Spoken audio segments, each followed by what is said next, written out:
The Battle of Coruscant was a symphony of destruction. Republic and Separatist capital ships traded volleys of emerald and crimson energy, their massive hulls glowing like forge irons in the eternal night. In the midst of this chaos, the Invisible Hand, Count Dooku's flagship, listed violently, its command deck a scene of controlled panic. Within, Anakin Skywalker and Obi-Wan Kenobi fought not just battle droids, but the failing ship itself, racing to escape with their rescued prize, Chancellor Palpatine. A nearby Republic frigate, the Valor, took a direct hit to its primary reactor. The resulting explosion was not merely one of light and force, it was a fundamental tear in the localized fabric of space-time. The shockwave struck the critically wounded Invisible Hand like a physical blow. The ship's damaged hyperdrive, strained beyond its limits, received a catastrophic surge of energy. Instead of overloading, it did the unthinkable. It activated without a destination. To the Jedi inside, the universe dissolved into a nauseating vortex of blue and white. This was not the clean linear tunnel of a normal hyperspace jump. It was a violent, chaotic maelstrom, a wrongness that screamed against their connection to the Force. The ship shuddered as if being unmade. Then, as suddenly as it began, it stopped. Silence. The viewport showed a field of unfamiliar stars and the breathtaking, beautiful curve of a blue and white marbled planet, Earth. A blind jump, Anakin whispered, his voice hushed with awe and terror. He stared at the planet below, an anonymous, pristine world. The hyperdrive short-circuited. We could be anywhere. We could be in the unknown regions. Their reprieve was short-lived. The ship, now truly dying, gave a final death rattle. The lights died, replaced by the dim red glow of emergency power. The hum of the engines faded into an eternal silence. They were adrift, caught in the world's gravity. Their descent was a controlled, yet brutal crash. The Invisible Hand, a kilometer-long dagger of alien alloy, sliced through the atmosphere of Earth, its hull turning to incandescent plasma. Inside, the occupants were thrown about, the Force the only thing keeping them alive. In the Nevada desert, the crash was an event of biblical proportions. The impact plowed a miles-long trench of glassed sand and twisted, smoldering metal. The world watched, first in confusion, then in escalating panic as news helicopters broadcast the unbelievable images live. The first contact was one of fire. A squad of B-1 battle droids, their programming scrambled by the crash, stumbled from a breached hatch. Their optical sensors adjusted, scanning the unfamiliar environment. They saw the strange vehicles and beings in uniform holding primitive projectile weapons. Their primary combat programming assessed the situation, potential hostiles. A nervous National Guardsman raised his rifle. The lead droid's head swiveled.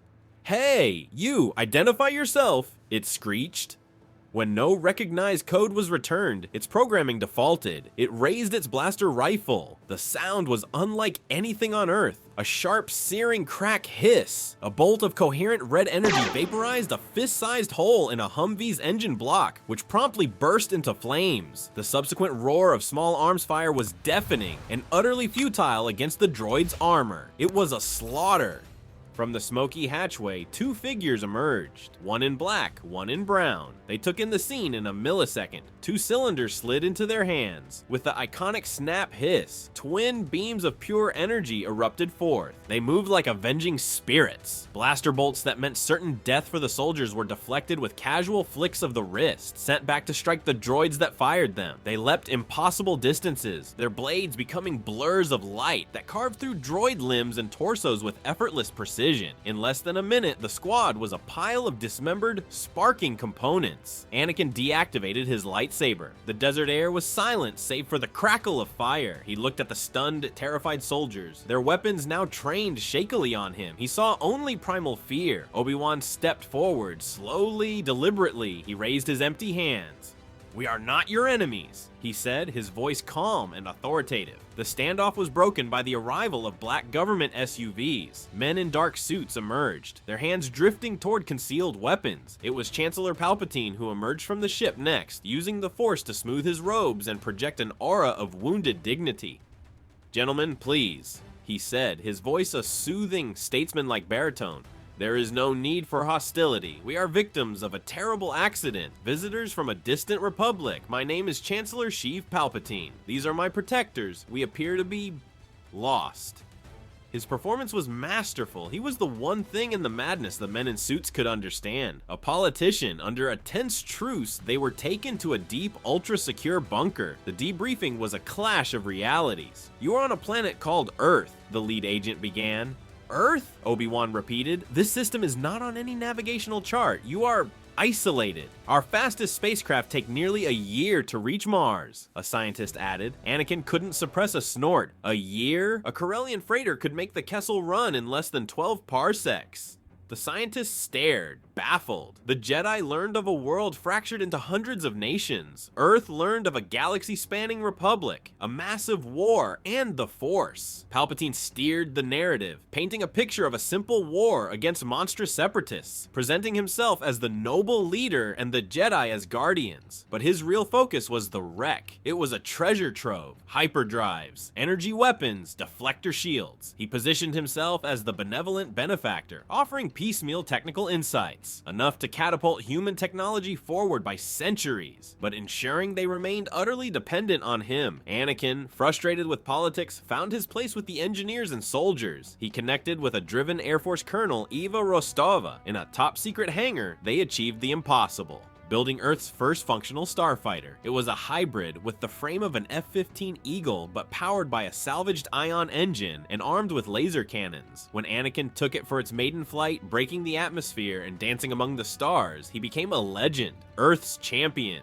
Palpatine watched, a satisfied smile on his lips. Obi-Wan, however, felt a deep and growing unease. The Force on Earth was quiet, but now a new current flowed through it. A subtle, insidious pulse of fear, ambition, and aggression emanating from the crash site. Nations began to hoard technology. The language of global leaders shifted from wonder to militarization. He tried to warn them. "This path leads to the dark side. You are building a foundation of fear." His words sounded like mystical nonsense to men holding a working blaster pistol. Palpatine, however, spoke their language. "Master Kenobi is a man of peace," he would say, his tone gentle yet condescending. "But we must also be practical. We must be ready to protect our new home."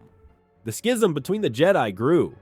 "Can't you see it, Anakin?" Obi-Wan pleaded in private. "We are leading them down the same path. This is what Palpatine wants. What he wants is for us to survive." Anakin shot back, his eyes blazing. "They need me to fight."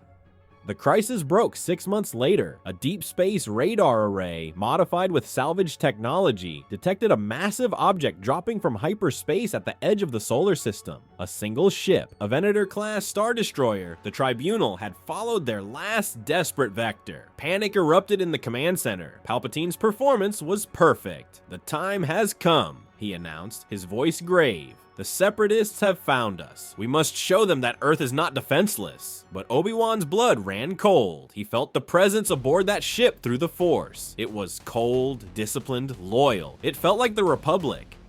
"Chancellor," he said, cutting through the fear, "that is not a Separatist ship. I sense clone troopers. It's a Republic vessel. They've come to rescue us." A deadly silence fell. All eyes turned to Palpatine. The Sith Lord did not miss a beat. His face morphed into a mask of tragic realization. Rescue, or have they been turned? The Jedi Council could have fallen. This could be a trap. Would you risk your entire world on an assumption? It was a brilliant, devastating lie. He offered truth. The ship was Republic, and twisted it into a terrifying falsehood. The seed of doubt bloomed. The order was given. Earth would defend itself. The Tribunal entered Earth orbit, hailing with standard Republic codes. In response, the sky around it erupted. Squadrons of X-1 hybrid fighters led by Anakin swarmed the ship. Surface-to-orbit missiles streaked upwards. The Star Destroyer's shields flared brilliantly. Captain Rex was stunned. This was impossible. He raised shields and tried to retreat. But on the bridge, the clone troopers received a priority transmission on a secure Chancellor-level frequency. The message was simple and undeniable. Execute Order 66. Blasters rose. Captain Rex fell, a look of utter betrayal on his face. The Tribunal's weapons activated, now firing on its own confused fighter squadrons. From the surface, it looked like a miracle. The alien ship was tearing itself apart. Anakin, believing he was fighting a corrupted enemy, led the final assault. He poured laser fire into the Tribunal's bridge tower. With a silent final explosion, it was vaporized. The great ship went dark, a lifeless hulk. Cheers erupted around around the world. They had won. Anakin landed to a hero's welcome carried on the shoulders of soldiers. Palpatine was there, pride shining in his eyes. "You see, my boy?" the Chancellor said, his voice a soft, insidious whisper. "This is your destiny, not to serve a corrupt republic, but to lead, to protect. You have saved your new home."